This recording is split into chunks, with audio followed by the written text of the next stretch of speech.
The defensive line of the Indianapolis Colts took a step forward in 2023, but the unit still needs improvement if they want to be considered elite. So, what needs to happen for the Colts defensive line to become one of the best in the league? Let's talk about it. Welcome to the Horseshoe Huddle Podcast presented by Fan Nation on SI.com, part of the Fans First Sports Network. My name is Andrew Moore, and I'm joined here as always by my fellow analyst and co-host at Horseshoe Huddle, Drake Wally. Drake, I think that when we look back at the 2023 season, there was definitely some good that came from the Colts defensive line. Most notably, a new franchise record for sacks in a season. However, I think in order for this defense to really get where they want to go, I think there's still more that can be had, both against the run and against the pass. And for the Colts to really take that next step and to be that defense that they want to be, it's got to start up front. Yeah, and like you said, the numbers are awesome. Okay, but when you watch the game log, okay, there's certain games where you have like 6 sacks, 5 sacks, then you have like 1, then you have 2, then you have 6, 6, 2, 0. Like, so it's really about consistency, and it's really about I think just as a unit, they need to get to the passer more often. And also there's issues with missed tackles. That was something that the whole defense can work on. We're going to dive into it, but look, this is one of the most important pieces of this defense. It will be for years to come. In my humble opinion, one of the most important parts of this defense. And it all starts up front. That's both offensively and especially for the Colts, that's defensively, because it's going to help the rest of those young guys in the linebacker positions like EJ Speed and Zaire Franklin, who are the leaders, and then especially those secondary guys who probably just need a little bit more help to make that next step. Right, and especially with a defensive scheme that Gus Bradley loves to run. I mean, he doesn't blitz often. He likes to really rely on getting pressure with your front four, and so that way these cornerbacks, these young cornerbacks, aren't out there guarding their man for 5-6 seconds. The Colts defensive line really needs to get after it. So we're going to talk about it. We're going to talk about the good that they did this season, where they can improve. There's going to be a change at the coach for the defensive line. We'll obviously talk about that news that came out this week, and then Drake and I are going to give our strategies for really how this Colts defensive line can take that next step and get even better in 2024. Before we do that, let's take a look at our chats, because we already have a super chat for this evening, and it's from our contest winner from on Monday, Truett Trussler. Thank you so much for the super chat, Truett. Truett says, A, at Churchwall Live, so he won't be able to join us, but B, don't hate me, but I'm keeping my game. Truett, there's no hate. We told you. Do what you want now. We told you. Listen, if you wanted to give the game away, by all means. But hey, if you want to keep it, it's yours. You want it fair and square. So Truett, that is your game. No worry about it. Thanks a lot for the super chat. Really means a lot. Stats Matt, as always, in the building. What's up, gents? You're welcome for today's topic. Yes, I was asking Stats Matt what was something he would like to talk about today. And he wanted to talk about the defensive line.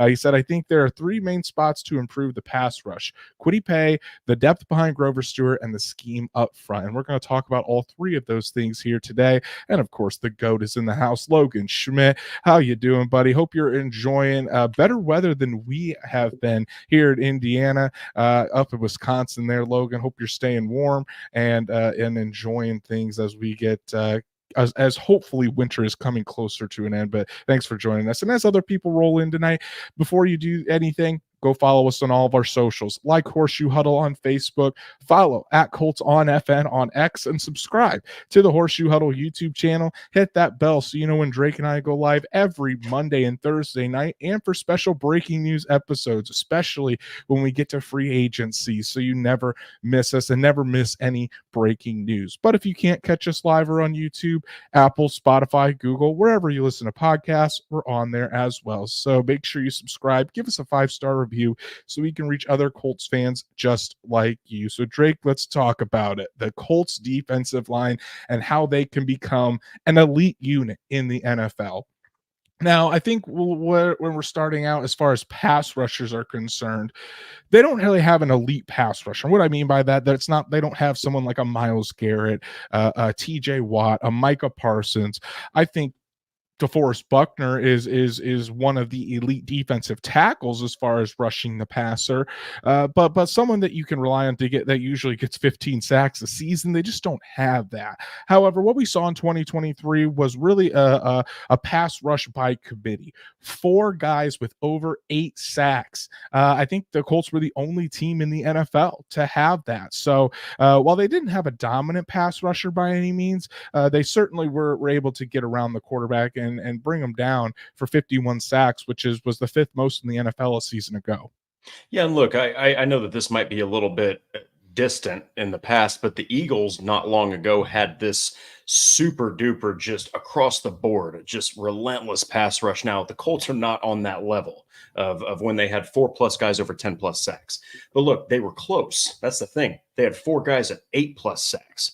Now, really though, where the Eagles had a little bit of a leg up is those guys were not only probably more, I would say, closer to that elite status, but they also had incredible depth. And look, that's one of the biggest areas of concern is like the depth. Outside of guys like Tyquan Lewis, who, and by all regards, had a career season, relentless at getting after the quarterback, they really had a lot of drop off in that regard, in interior and then outside of Tyquan Lewis. And so, like you said, it's been since, I know it's cliche, but it's really been since Robert Mathis, because Dwight Freeney left the team. Then Robert Mathis retired as a Colt. So it's really been a long time since they've had that guy where you're like, you know what, that is a 10+ sack a season guy. Samson Ebukam came close and was more of a complete guy than Yannick Ngakoue, who also came close the previous year. But they're probably not going to just randomly land that guy in free agency.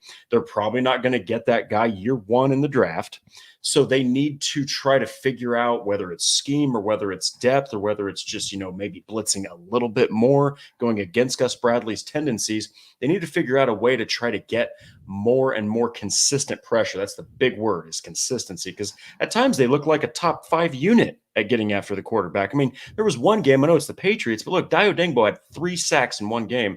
And by all regards, he's kind of like a rotational piece. So it's like they can do it at times, but they need to do it week in and week out to really be that top level defense. And they got to help out that secondary, because that's one of the reasons that so many points were scored, is because sometimes that pass rush was gone. Other times it was on fire. So you just can't be that inconsistent, especially with quarterbacks being protected the way they are by the officials. And if you give enough time to any QB in the NFL, I mean, look at Taylor Heineke. It happened with him. Carved up the Indianapolis Colts, and he's a backup QB that was benched in the 2023 season by a coach who's now gone. So I'm right there with you. I think that there just needs to be something that needs to be changed, and maybe a little bit more of a solid depth, behind these guys to really take that pass rush to the next level. I think that record of 51 sacks is a little bit misleading because it was just so inconsistent at times. Shout out to my beautiful wife Danielle for the super sticker, the $4 super sticker, and she's telling Drake to clear it. Listen, we have close to an hour episode tonight. He can't be cleared it, because then Drake will be slurring his words by the end of the episode. Listen, this is a Mountain Dew. So. Yeah, thank you so much for the super chat. Also wanted to give a shout out to Patrick, the CFO Patrick Rye, coming in for just a hot second. He said, just drop more coin at Chef Mickey's in Disney World than all my super chats combined. Dropping in after family dinner for 3 seconds. Take care, gents, and have a good show. Really, really appreciate it. He says, my super chats wouldn't process. I don't know if they take super chats at Disney World, unfortunately, but hey, we appreciate all of your support. But Drake, yeah, even you talked about it. I think pressure is the number one thing. And we talked, and Stats Matt has a really good stat to that this is how he earns his name. Colts were top 5 in sacks, but 21st in pressure percentage, which I think is more important. And before anyone says there was no blitzing, the Jets were the 2nd lowest blitzing team in the NFL a season ago, but had top 5 pressure percentage. So that's where it all starts, Drake. It's being able to pressure the quarterback on a consistent basis. And yes, while the Colts did have good numbers in sacks, it needs to be on all those other snaps that they're not that they're not bringing the quarterback down for sacks. They need to be getting consistent pressure on the quarterback. And I think we can start with probably you're talking about your best pass rushers, your edge defenders, and Samson Ebukam and Kwity Paye. Thought last year, obviously, really good season for Samson Ebukam. His a career high in sacks, and he was a guy that was definitely probably your best pass rusher in 2023, had 48 total pressures, and then Kwity Paye had eight and a half sacks on the season for the Colts, a career high for him. But the pressures that Kwity Paye got were just nowhere near good enough. 28 total pressures on the season. So you divide that by the 16 games that he played, and that's less than one. That's less than two pressures a game for Kwity Paye, and for a former first round pick, that's just not good enough. Now, again, Kwity Paye, exceptional against the run. It's not all about getting after the quarterback. You do have to be able to play the run as well. Samson Ebukam thought he did a much better job than Unique Ngakoue did in 2022, and that's why I think it was such a grand slam signing by Chris Ballard. Kwity Paye, we saw it time and time again where he was one of the better run guys against the run as a defensive end. I think if you want to look at Pro Football Focus's grades, Kwity Paye was the fourth best run defender for the Indianapolis Colts, behind Nick Cross, Samson Ebukam, and EJ Speed. So really good showing out of Kwity Paye there. But for both of these guys, I think they really need to get after the passer and really the more consistent pressure just needs to be there. The sack numbers are looking good, and I think those can even go up a tick. If you could get both of those guys in double-digit sacks, I think you'd be very, very happy with that. But there just needs to be more consistent pressure, and I think it starts with Kwity Paye. Yeah, and look, Samson Ebukam also, he had, his game log. Okay, Pittsburgh 1.5, Tennessee and Tampa 2-2. So that right there's 5.5. And then you've got 0, 0, 0, 0, and you don't even get another sack until Jacksonville, then Tennessee, then Baltimore, Houston. I actually kind of went in reverse there, but my point is there isn't consistent sacks happening. Now, it's different, I think, with Ebukam because he finally got a chance to be a full-time starter. Okay, so maybe when he goes into year 2 of being a full-time starter, maybe he eclipses that 10 mark. We'll see. But for Kwity Paye, I actually remember writing a piece on this, and it was kind of a crazy stat. You mentioned those, let's see. Let me look here. Kwity Paye, 28 pressures. Okay, so he did that on 700 snaps, 410 pass rushing snaps. To give you an idea of how that really isn't that impressive, Tyquan Lewis, who is a backup defensive end, had 259 pass rushing snaps and 44 pressures. Tyquan Lewis last year was very underrated. Yes. Exceptional season by Tyquan Lewis in a limited depth role. And he was doing that 1 out of every 5 times. He was putting pressure on the quarterback. You put that into perspective. Kwity Paye's doing that maybe, 1 out of every 6 times, which, you're kind of looking at that like, hey, or actually, no, that's 1 out of every sorry, my math is terrible. 13 snaps. So like that's really not that good. And so I think that Kwity Paye has got to get better. Perhaps it's a technique thing. Perhaps it's just maybe he needs to put on some more weight. I don't know what it is because he's great at the run. And he's a good all-around player. But we kind of saw last season he might have set a career high in sacks, but a lot of that was due to a team effort. And it kind of goes back to Yannick Ngakoue. Now, obviously, Kwity Paye, I think, is a better player than Yannick Ngakoue, but you invested a first-round draft pick in this guy. Okay, and his second-round counterpart, who missed an entire season, Dio Dengbo, almost caught up with him in sacks. So you're kind of looking at Kwity Paye going into 2024. And while he's great on most fronts, he has not been that consistent getting to the QB. And that is really what you pay a defensive back or a defensive end to do, is to get to the quarterback. So I think that you might be asking yourself some questions if you see like a season of 5.5, 6 sacks, 7 sacks, something like that. Maybe it's a scheme thing. I have no idea. It's kind of up in the air for Kwity Paye because he struggled with injuries. And at times you've seen this height of like, wow, he can be maybe a star. And then you've seen, areas where you're like, maybe he isn't a big pass rushing guy. So I think it starts with Kwity Paye. But as far as Samson Ebukam, I'll go back to it, man. I just think that he might have just had his first year as a full-time starter, and maybe he needs a second year to really get on that next level. I like this. I like this. This optimism from NFL Nerd here. He's saying we had a very high pressure to sack rate. Talked about the Indianapolis Colts. And if that stays the same and the Colts increase their pressure percentage, maybe it ends up being more sacks on top of it. And I think that's a good thought, NFL nerd. I really do. I think that obviously more continued pressure. The more you pressure the quarterback, the more opportunities you're going to have to sack the quarterback. But yeah, Drake, this is could be a very huge year for Kwity Paye. Could be a contract year for Kwity Paye. Because there's no guarantee the Colts pick up his 5th-year option. That decision has to be made by this May. And if not, then Kwity Paye, just like Dio Dangbo, both those guys are in contract years. And you just kind of need to see more out of Kwity Paye, kind of solidify himself. If the Colts don't pick it up, maybe he uses it as fuel to the fire. I think I did see a noticeable jump from Kwity Paye from last season to this season.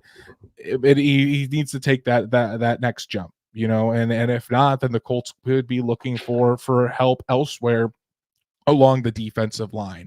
Let's talk about the defensive tackles now. Let's talk about DeForest Buckner and Grover Stewart. And honestly, you can't ask for more out of DeForest Buckner. Another exceptional season out of the former All-Pro. DeForest Buckner was actually the defensive lineman that led the Indianapolis Colts in pressures with 52 total pressures. And he had the best pass rushing grade from Pro Football Focus of anybody on the Colts by well over 11 points.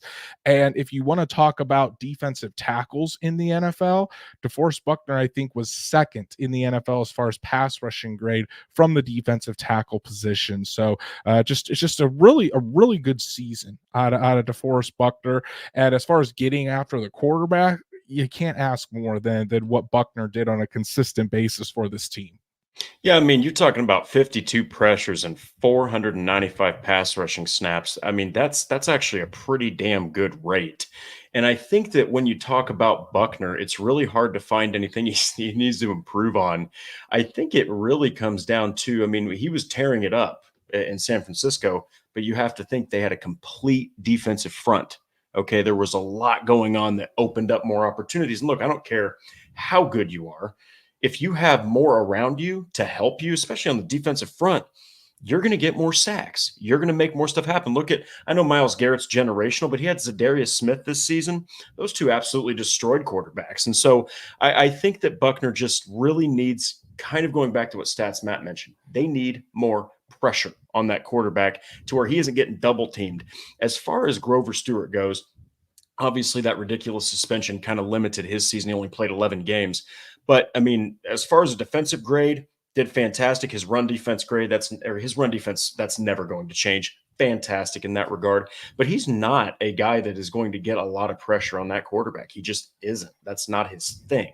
And I think that that's the glaring weakness in Grover Stewart's game. Yes, he is overlooked by NFL standards, but he really doesn't get to that next level when it comes to sacks. And in 11 games, he only had a half sack. Not saying he has to go out there and tear it up, but, it'd be nice to see 4. It'd be nice to see 5. When you only get, let's see here, when you only get 15 pressures on 218 pass rushing snaps, that's not going to make any offensive coach that you're facing scared of you at all, as far as like pass rushing is concerned. So a lot of that came from guys like DeForest Buckner, Samson Ebukam, Dio Dangbo, I think even did a pretty good job at getting to the quarterback and pressuring the quarterback. So I think that that's really the glaring weakness in Stewart's game. And as far as Buckner's concerned, he just needs a little bit of additional help. Yeah, I agree. And when I said Buckner was second in Pro Football Focus grades for pass rush, I checked again. He was 4th. But Grover Stewart against the run, the 5th best defensive tackle. Oh, yeah. So that's what these guys are doing their jobs. Buckner can help out against the run, and he's certainly proven that he can be very good against the run. But he's your pass rushing, he's your pass rushing defensive tackle. He's your 3 technique.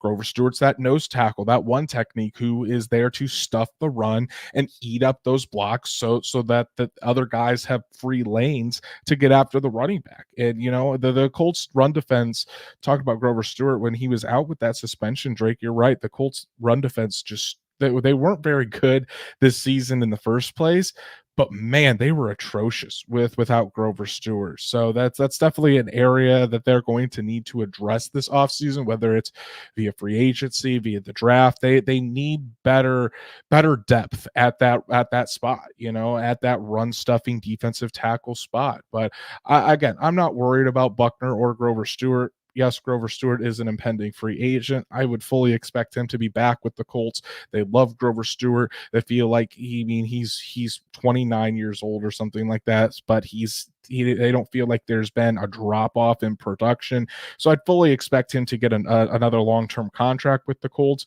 and they're going to keep those two together. Those two are really the pillars of this unit, and they're going to keep Buckner and Stewart for as long as they possibly can. So really, again, no real issues with that group. I think they're one of the best defensive tackle tandems in the NFL, and it's going to be hard to find anyone that can go up and win against DeForest Buckner and Grover Stewart. So it's going to be interesting to see, though. I feel like what they add behind these guys. I think that's going to be key. The depth of that one technique and possibly someone for to be behind Buckner, whether it's Adebawore, who's going to be the one that fills that in, or they go out and they look for a more traditional three technique defensive tackle, and Adebawore ends up being a rotational defensive end. We're going to have to see, but really it's the depth of that defensive tackle that's got to be the focus for the Colts this offseason. Yeah, and you do have guys like Isaiah Land, and you've got guys like Eric Johnson and Taven Bryan, but it's really a big glaring weakness when you take out one of those two. When you take out Stewart, when you take out Buckner, you can just double team the one who is in the game, and just kind of, honestly, I'm not saying forget about the guy who just replaced whoever just went out, right? But like, there's not a defensive tackle or defensive interior lineman that you go, okay, yeah, it's a good replacement here. We still have to block this guy one-on-one. You can scheme around that. And so I'm right there with you, man. And we'll talk a little bit more about it here, but like it just is a testament to how good Grover Stewart and DeForest Buckner are as a tandem, because when one's out, you see a double team happen to either Stewart or Buckner, and really the guy just runs right up the middle, or there's not as much of that interior pass rush, which, as we've discussed, Andrew, nothing is worse for a quarterback than when it comes right at your face and you got this 6'5" dude shoving your center or your guard right back into you. It's a nightmare, and then you have to bail. And for guys that aren't Lamar Jackson, that can't run out of the pocket like that aren't Anthony Richardson, it's a nightmare, and it really disrupts your offensive game plan. And stats, man, I got to bring this up. Here's your stat of the day. Colts gave up over 100 yards rushing 6 out of 6 games that Grover missed. They gave up 100 yards on the ground only 5 out of the 11 games that Grover played. Really just shows you the importance that Grover Stewart has for the run defense of the Indianapolis Colts. But Drake, we just talked about all of the depth pieces potentially at defensive tackle. Let's just talk about the depth on the defensive line as a whole. I want to highlight some guys on the edge. First, Dayo Odeyingbo. We talked about him for a little bit, but man, what a season for Dayo Odeyingbo. Comes out there, isn't really in a starting role, more in the rotational kind of the third defensive tackle or defensive end role. But man, comes out there, 8 sacks on the season, and like you mentioned, 3 against the New England Patriots in that game. Just a huge jump, in my opinion, for Dayo Odeyingbo. And if you want to look at the pressure totals, Dayo Odeyingbo in about 80 less snaps than Kwity Paye, I think, on the season. When you look at it, Kwity Paye had 700 total snaps, 410 pass rush snaps, like you said. Dayo Odeyingbo 623 total snaps, 365 pass rush snaps. So you want to look at about maybe 45 less pass rush snaps than Kwity Paye. And Dayo Odeyingbo got 1 more total pressure than Kwity Paye. So he really came on. And then Tyquan Lewis with only 259 pass rush snaps, and he had 44 total pressures. Those guys really, really got after it, and it's why towards the end of the year, if you were paying attention to on some of those third down packages where the Colts like to send out their NASCAR packages, they call it, their fastest, their best pass rushers, it was Samson Ebukam and Tyquan Lewis as the edge rushers, and you had Dio Odangbo inside with DeForest Buckner, and Kwity Paye was off the field. Yeah, and look, Dio Dangbo, there's a reason the jersey's behind me. Absolutely love the type of just defender that he is. He's almost 300 pounds. He's 6'6". This dude he comes off the line like an absolute monster. All right. It's just a piston right off the line. He is far more of a power rusher than he is like a finesse guy. And so you'll just see this guy extend his ridiculously long arms. And once he gets to the point where it's fully extended, I mean, it's like good luck if you're an offensive lineman, because he pushed a lot of these guys back into the quarterback. And it really, I know we're going back to it over and over, but it showed no more than in that game in Frankfurt. I mean, he was manhandling people. And when you allow him to do that, it's going to open up opportunities for everybody else. But like you said, while he did great at pressure and while he did great at pass rush, there are some areas he needs to improve. Okay, his run defense really isn't that great. And I do think that he can I think at times he can kind of overshoot the pass rush just because he's so aggressive and he's so powerful and he really trusts that strength. So while he had a career season, there's still areas for him to improve. But by all regards, he did exactly what he was supposed to do and what he was drafted to do. And really, it was year 2, even though technically it's year 3, with him missing that rookie season almost entirely. But look, man, Tyquan Lewis, I want to talk about him for a second. Tyquan Lewis goes out there, and he's one of the most consistent guys at getting pressure on the quarterback. I mean, he had 4 sacks on the season, which goes back to his season in 2020, which was his best, where everyone was like, wow, you got to retain this guy. And then he succumbed to injuries. But here he is, comes right back after all these injuries, plays every single game, doesn't start a single one, but is one of the most effective guys at pressuring the quarterback. So I think for Tyquan Lewis, man, it's interesting that he was out there instead of Kwity Paye. Maybe that's a story. Maybe that's something to look into, because he is a depth guy and he's a veteran since 2018. Kwity Paye was drafted in the first round. Okay, so you're looking at Kwity Paye like, dude, your defensive counterpart who backs you up was trusted to get after the quarterback more than you were, and he didn't start a single game. So Tyquan Lewis, I don't think he has an issue with getting to the quarterback or pressuring the quarterback. I think his issue really is just like Dio Dangbo's. I think it's more in run defense, because the Colts kind of got ate alive. I mean, even stats Matt mentioned, I know that they had 5 games out of 11 without Grover Stewart, or with Grover Stewart, where they allowed 100+ rushing yards, but that's still not acceptable. And they still finished pretty brutal against the ground. So I think that it's a collective effort. You got to be better against the run. Obviously, Kwity Paye and Samson Ebukam, they're fantastic at it, but you need that from your depth pieces too. And so I think that there's areas to work on, but man, Dio Dangbo and Tyquan Lewis both showed that they have potential to maybe be a little bit more than depth pieces. I think more Dio than Tyquan, because I think Tyquan's solidified as a veteran depth piece. But I think that Dio Dangbo has a little bit more to grow. And if he can, man, maybe he'll be one of those guys that's a little bit overlooked and he ends up pushing 10 sacks. Who the hell knows? He almost got 10 sacks in 2023. Tyquan Lewis, I think the role that he is in now is perfect for him. As a rotational pass rusher, as a rotational edge player. I mean, Tyquan Lewis against the run, he's more than capable of doing that. Obviously, he's got some good pass rushing skills, and regardless if you're a Colts fan or not, just a fan of football, you gotta love Tyquan Lewis's story. 2 back-to-back years with devastating knee injuries, and the Colts really just continue to giving him 1-year prove-it deals, and each time he's come back and he's proved it. He's proved that he belongs. So great season on Tyquan Lewis. I would fully expect the Colts to try to bring him back if they can, and I know Tyquan Lewis would love to be back with the Indianapolis Colts. So, and you do have some young guys on as depth pieces at defensive end, Adetomowa Adebawore. You're talking about a guy in Titus Leo who went on IR, Yeah. who really didn't even have a chance to do anything this year. Isaiah Land, like you mentioned, Drake. So there are some young pass rushers that we'll have to see if they do develop into anything. But really, I'm going to go back to it again. The major question mark for depth on the defensive line is on that interior. You really don't have a backup a 3 technique behind Buckner. You have some guys that you could throw Dio Adangbo in there. You could throw Adebaware in there, but you don't have a guy that's dedicated to that backup 3 technique. And we saw what happened this year at the 1 technique when Grover Stewart went out. Eric Johnson, 2 years in a row now, he's going into his 3rd year.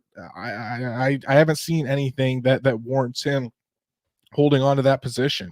Taven Bryan, while he is a free agent, he was gassed and just or gashed, I should say, against the run. It seemed like it was wherever Taven Bryan was on the defensive line, opposing offensive coordinators just said, well, let's run right there. And they guaranteed pick up 5 to 6 yards. So it's got to be focused on the interior. I'm not saying that needs to be addressed right away.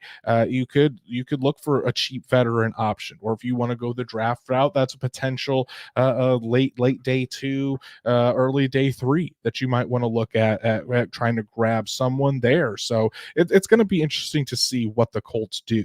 But whatever they do, there's going to be a new voice in the room. As it came out this week, the defensive line coach Nate Ollie, his contract was not renewed by the Indianapolis Colts, so the Colts will now be searching for a new defensive line coach. And Drake, it kind of did surprise me a little bit, just because I really liked I really liked what Nate Ollie was doing with this group, but it seems like the Colts want maybe a more veteran voice in that room, because Nate Ollie was a young coach. They could be looking for somebody to possibly use these guys in different ways. Regardless, the Colts are going to have a new defensive line coach next season. Yeah, and it might be initially when this was announced. Okay, a lot of people kind of snarled at it. We got a chance to see what Nate Ollie was doing with those guys in camp, and I mean, he is about as intense as you can possibly imagine. But when you have such a young team, and when you do, I mean, I'm looking at. I know that a lot of these guys didn't get a multitude of snaps, but you're looking at the bottom graded guys as far as run defense, overall defense, just pass rush. It is Adetomo Adebaware, Eric Johnson, Taven Bryan. I know McTelvin Ajim didn't really get a lot of snaps, but man, these guys, especially Adetomo Adebaware and Taven Bryan, they got destroyed in areas that weren't pass rush, which, look, that's fantastic. But when you are an interior guy, you're trusted to stop the run before anything. And then if you can get to the passer or pressure the passer, that's just an added bonus. That's why guys like DeForest Buckner are so freaking hard to come by. So I'm right there with you. I think that it's going to take a veteran presence. I loved what Nate Ollie brought. I know the Colts set a record for sacks, but they were not consistent. But they were consistently gashed at times, in the ground game, and a lot of times right up the middle. And so whenever they took out one of those 2 stalwarts, like we talked about, it was just a gaping hole. And whether that's talent level, inexperience, or coaching, the Colts felt like it was time to just let Nate Ollie go. And they're going to explore. I like I said, I wouldn't be surprised, and you said this as well, if they signed a veteran defensive line coach that's going to be able to mold those young minds. It might sound ridiculous, but it's kind of counterintuitive to have a young coach molding young players. You a lot of times you want those guys that are young to be coached by somebody who's a little bit more experienced. And that's, it's an age thing with Nate Ollie, I think. I think the Colts just think that maybe they need somebody who's seen it a little bit longer than Nate Ollie has. Try to get more out of this group. I think it's just the main thing. So I think Nate Ollie will land on his feet. So some guys and I was talking with our colleague Zach Hicks about this. Some guys that could be potential replacements. I think the first thing you got to look at is who has worked with Gus Bradley in the past. Who are some coaches that Gus Bradley is familiar with? And immediately Todd Wash, the Panthers defensive defensive line coach. That one sticks out to me. Wash was with Gus Bradley when he was in Seattle, when he was with the Jacksonville Jaguars as the head coach. He was the former defensive coordinator for the Jacksonville Jaguars, and then spent last year as the defensive line coach for the Carolina Panthers, who will probably be getting a whole new coaching staff. You could also talk about Daryl Tapp, the 49ers assistant defensive line coach. We've known what the 49ers have done throughout the years with their defensive line. That could certainly be an option. The Colts still have their assistant defensive line coach, Matt Reich, on under contract, so that's obviously an option. You could look at the Seahawks former Seahawks defensive coordinator Clint Hurt, the Chargers interim head coach this past season, Giff Smith. Giff Smith was a defensive line coach for the Los Angeles Chargers. So it's going to be this again. We're not having a big coaching search this year, but it does look like there is going to be changes to the coaching staff that we'll be reporting on. So it'll be interesting to see, because obviously the Colts, Shane Steichen and this Colts team feel like they can get more out of their defensive line. Otherwise, they would have kept Nate Ollie, but they feel like there's improvement to be made there with not only with this current group, but it wouldn't surprise me to see some other guys brought in. So we'll just kind of have to see what happens there. But it kind of leads us to the bigger question, and is what we've talked about pressure, and obviously they need to get pressure, but specifically, Drake, I want you to give me, if say you were Gus Bradley, or you were the new defensive line coach for the Indianapolis Colts, what do you think it's going to take for this Colts defensive line to go from where they are now and step it up a notch where they can be considered one of the best units in the NFL? Man, it's such a difficult thing when you're talking about like taking what you have and getting better with what you have, because again, they set a franchise in Indy era franchise record for team sacks. But the thing is, I think what they were missing, and I dare say it, I think that they're missing a little bit more blitzing. I do think that you were a little too conservative in that regard. I do think that you don't have the depth pieces to just run four guys all night. And while Taven Bryan is a former first-round pick, the dude is a bust by all standards. Okay, so that's not a surprise to see him perform that way. Adetomowa Adebaware, while he's incredibly fast, he's also, I know he's 285 pounds. The dude's also undersized, and he's not a generational prospect like Dwight Freeney was coming out of Syracuse. You know, you're looking at a team that I think is in limbo right now, especially with Nate Ollie being gone. I think if I'm the defensive front guy, I'm looking perhaps at just better, this is going to sound so lame, but better coaching, better technique, better fundamentals. And it does go back to the depth, because we're beating this thing till it's dead, but it's true. Whenever you took out Grover Stewart, or he wasn't in the game, or he was suspended, or whenever you took out DeForest Buckner, it was just such a glaring weakness, because by all right, the defensive ends actually put a lot of pressure. I mean, Kwity Paye needs to improve in that regard, but they put a lot of pressure on the quarterback. Dio Dingbo did it. Tyquan Lewis did it. Samson Ebuk, I'm sure as hell, did it. Okay, so it's really that interior. I think you need depth. I think you need a little bit better coaching, and you probably need that depth to have power as opposed to finesse, because that's really what Adetomowa Adebaware is. He's incredibly fast. He's not incredibly strong.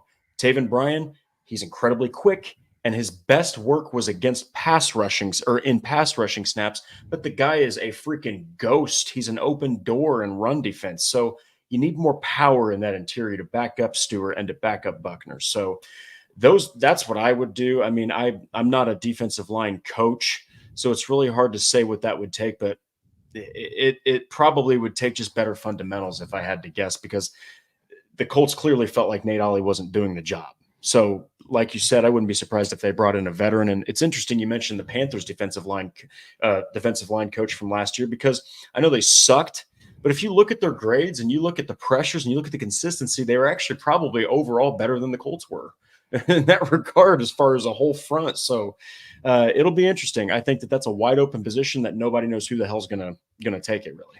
Yeah, I like those points. I don't know if the blitzing is really the right answer, and I don't think it's going to happen either. It's just Gus Bradley. You That's know, fair. I don't think he's not going to change now. You know, so I think if you're expecting a big change out of the philosophy, I just don't see it. But what I do think is I loved what you said about getting a coach in there that can teach the fundamentals. You know, I think someone that can really help develop these guys, because I mean, outside of Grover Stewart and DeForest Buckner, who are close to 30, you still have a lot of young guys on this defensive line. Kwity Paye, Dio Dangbo, they're going to be entering their fourth year in the league. You talk about guys like Adebare, you talk about guys like Titus Leo, Tyquan just Lewis is only 28. Tyquan Lewis is only 28. So I think there's going to be a guy in there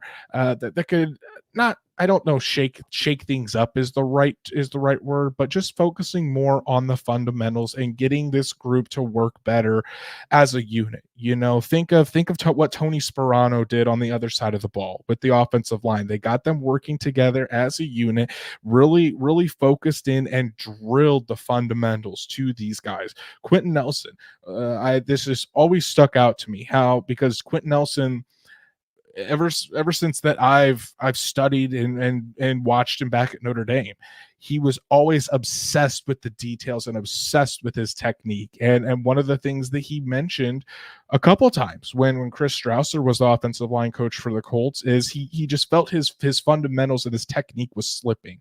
Oh. And then as soon as you hire Tony Sperano, what was one of the very first things out of Quentin Nelson's mouth? When in the spring, you know, he said, I can already feel my technique getting better. I can already notice I'm getting back where my fundamentals need to be. And what happened? The Colts offensive line gets back to form. You know, I think that's what this Colts defensive line needs. Someone that's going to really drill the fundamentals, someone that's really going to help these younger pass rushers out, like a Kwity Paye, like a Dio Dangbo. And I understand they do their training in the off season and everything, but just when they're there, someone that can help them develop a plan for the entire defensive line, maybe start using the defensive line in a better manner, you know, not leaving a Taven Bryan out there to be the starting nose tackle when you know he's going to get gashed against the run. So just having maybe a more experienced someone that's a real teacher of the game, of that defensive line spot. I think that's number one. But number two, it's just simply you got to get better talent in there, and it starts with the depth pieces, especially on the interior. You know, find a good 3 technique to rush the passer. Find a good backup 1 technique that if Grover does go down or something happens, you can trust that the run defense isn't just going to fall apart. And I'm not expecting to have 2 Pro Bowlers in there, but you guys need to at least get some serviceable backups in there, quality depth pieces. Whether that the Colts can address that in free agency or the draft, that remains to be seen. But I think something has to be done. You can't go into next season relying on Eric Johnson to be able to do that. The Adebare is going to turn into your backup 3 technique when he's more suited as a defensive end, and that's where the Colts have housed him and made him play for most of the season. So those 2 spots need to be addressed. And then I don't know if there's a pass rusher out there on the open market that the Colts would look at. I don't think Brian Burns is going to be in the question. I think the Panthers are going to end up tagging him before he ends up on the open market. Chase Young may be out there, but if I had to guess, Chase Young probably goes back to the 49ers. They'll probably try to do that. And so if it comes down to the draft, and if the Colts believe that they've got something with Kwity Paye and Dio Dangbo, and they want to give them as much opportunity as possible here in this 4th year, I don't think the Colts will address it. However, if they've made their decision that they need to upgrade, there could be an option there at 15. You know, you're talking about possibly a Jared Verse out of Florida State, possibly a Latu Latu from UCLA, who is a fantastic pass rusher. I know Stats Matt, that's one of his guys. He's talked about him numerous times to me. So do the Colts try to use a high pick on a really high upside pass rusher that they think can have an immediate impact. So there's various ways that they can, but I think really the point that I'm trying to get across is, just because the Colts had 51 sacks last year doesn't mean that they're good on the defensive line. You got to be able to get more pressure and at a more consistent rate. And whether that is going to change with the coach, or if you're going to need to bring in more players, I think it's a combination of both. You really need a coach that's able to get those things going, maybe help scheme more stunts to get some different guys free, or just bringing in more talent, whether that's via depth pieces, whether Kwity Paye and Dayo Odeyingbo take another step forward, or whether you use that number 15 pick on one of the top edge rushers in this draft.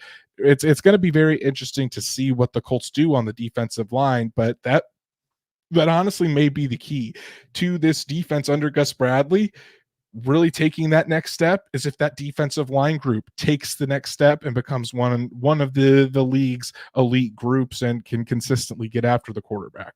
Yeah, and you got to think, all right, Juju Brents, Jalen Jones, okay, those are two rookies out there trying to cover guys like Devontae Adams and DeAndre Hopkins and all these number one receivers all damn day. And then you've got, Darrell Baker Jr., who's a backup piece, and Dallas Flowers goes down, so then you have to replace him.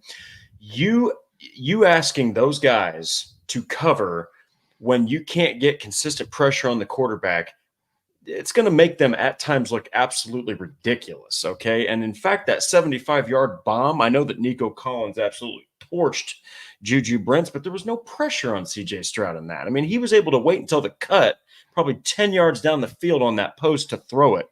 You just got to help out that young secondary.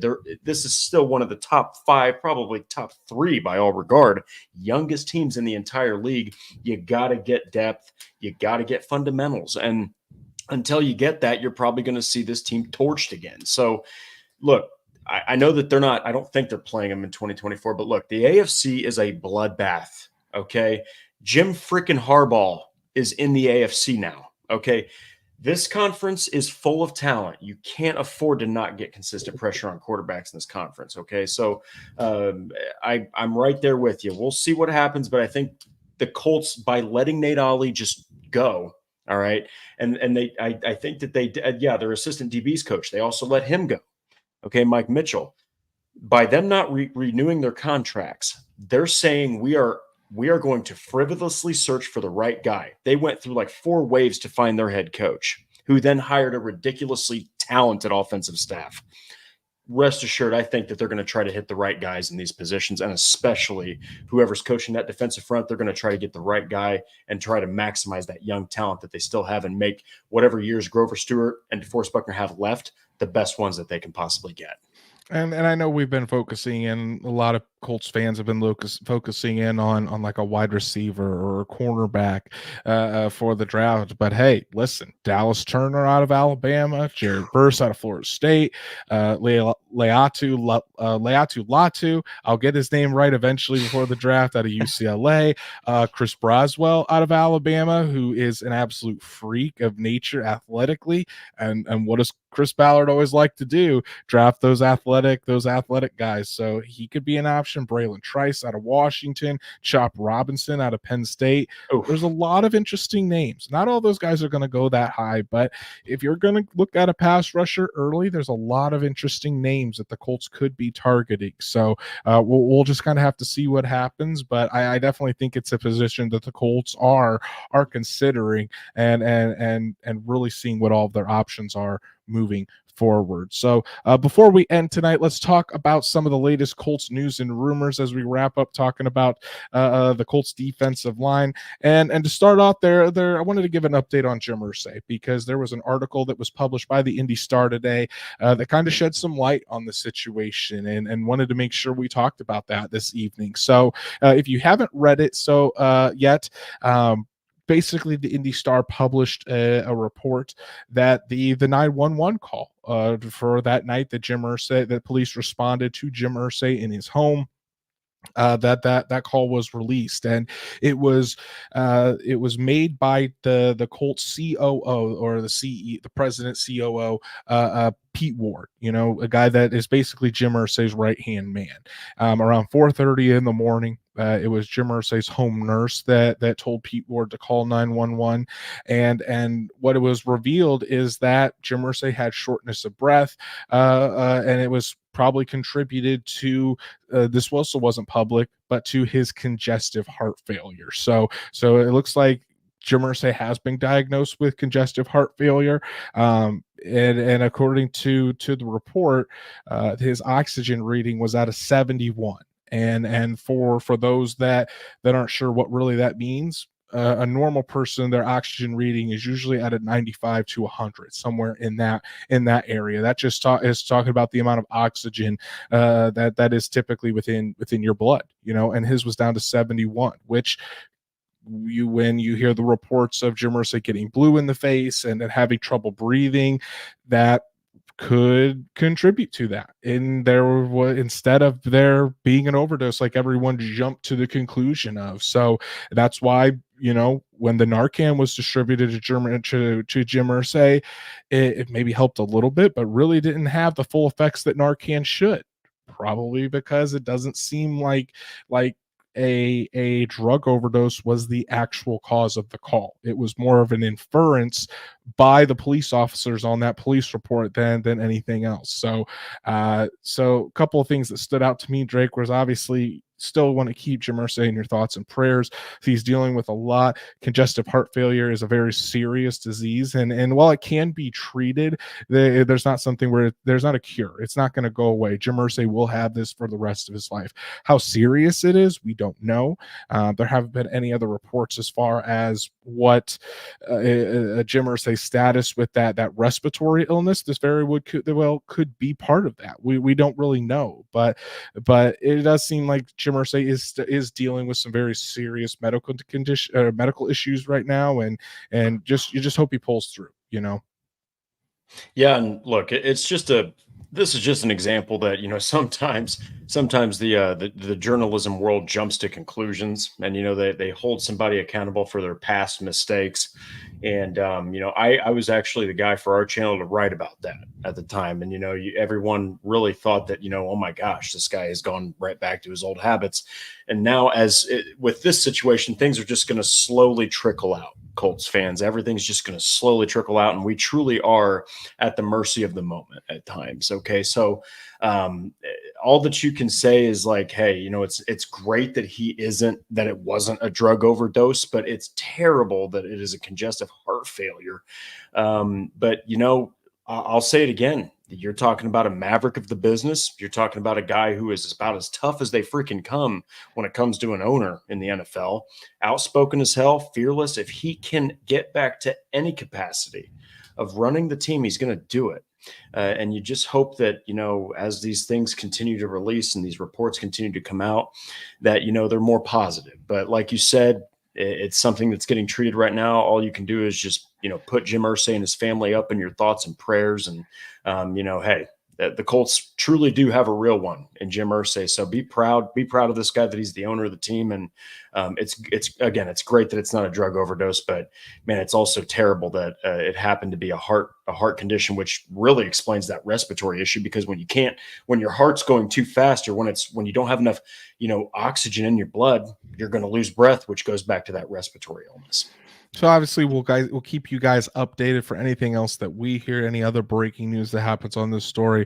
As soon as we hear about anything that's going on with Jim Irsay, we'll make sure to bring it to all of your attention. So let's talk about some other news. We already mentioned Nate Ollie is out. Drake briefly talked about it. Mike Mitchell, the assistant defensive back coach, also did not have his contract renewed. Mike Mitchell gotten a little bit of heat this year after that hit from Devontae Casey on Michael Pittman Jr. Mike Mitchell kind of defended Devontae Casey and talked about saying, I don't know what to teach my defensive backs anymore. Not sure if that was the reason his contract wasn't renewed, but I know that didn't sit well with Shane Steichen and the people over there on West 56th Street. So really no surprise that Mike Mitchell will not be renewed and be back as the assistant DBs coach for the Colts. Yeah, and you're talking about a guy that had been suspended before and had a history of freaking dirty hits. So that probably was the dumbest thing you could have possibly said. But look, this was also a year where the defensive backs, albeit young, albeit not a lot of pressure on the quarterback consistently, they really struggled. Okay, so the Colts don't want this young DB group where you've got potentially two starters in Jalen Jones and Juju Brents. You don't want them to be developed incorrectly. They're not taking this lightly. They want to make sure these guys develop correctly in year 2 and on. And so, hey, you know what? We'll just say that this is for a developmental. This is a developmental decision for the young group. And you know what? The Colts feel like it's right. So who's to tell them that they're wrong? Yeah, and then the final little bit of news we have here is there were reports that the Colts offensive coordinator Jim Bob Cooter was expected to be a candidate for the vacant Eagles offensive coordinator position. Doesn't seem like that anymore. As now it's the reports are Jim Bob Cooter is not expected to be a top target for the Eagles offensive coordinator job. So for the time being, it does look like the Indianapolis Colts aren't going to be having any changes on the offensive side of the ball when it comes to coaches. Yeah, and look, JBC is still an integral part of this team. I know that he doesn't call the plays, but we went into detail in the last episode. He's a huge part of the preparation, huge part of the sets and the scheme and everything. So if you can retain him, it's a big piece, especially to the development of Anthony Richardson, guys like Josh Downs, and the young pieces that the Colts do have on that offense.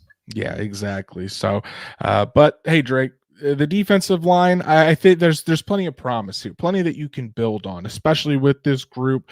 I think for right now, you're obviously hoping that Kwity Paye and Dio Dangbo can take that next step, that this Colts team can get more consistent pressure, and maybe a coaching change will do that. Maybe other players and more talent will help that. But either way, for the Colts defense to get where they want to be, this defensive line has to be one of the elites in the NFL. Yeah, it's everything. That's all I have to say. It's absolutely everything, especially with your secondary being so young and your safety position currently being in question, especially with the free safety spot. Man, you got to get pass rush, consistent pass rush, in an absolute war zone that will be the AFC for years to come. Absolutely. And we'll have to see what happens in 2024. Are the Colts going to take that next step on the defensive line and become one of the best in the league? Or are we going to be talking about this again 1 year from today? So that's our show for today, guys. Really appreciate everybody tuning in and talking about the Colts D-line with us today. Want to give a shout out to our super chats, Truett and my beautiful wife, Danielle. I was looking at the chat, and it does look like some other people were Technical difficulties. trying to give us some super chats. Not sure what YouTube's problem is with not wanting to share some love with us. But hey, it looks like NFL Nerd was trying to give us a super chat. It looks like I think Patrick was having some issues potentially with super chats.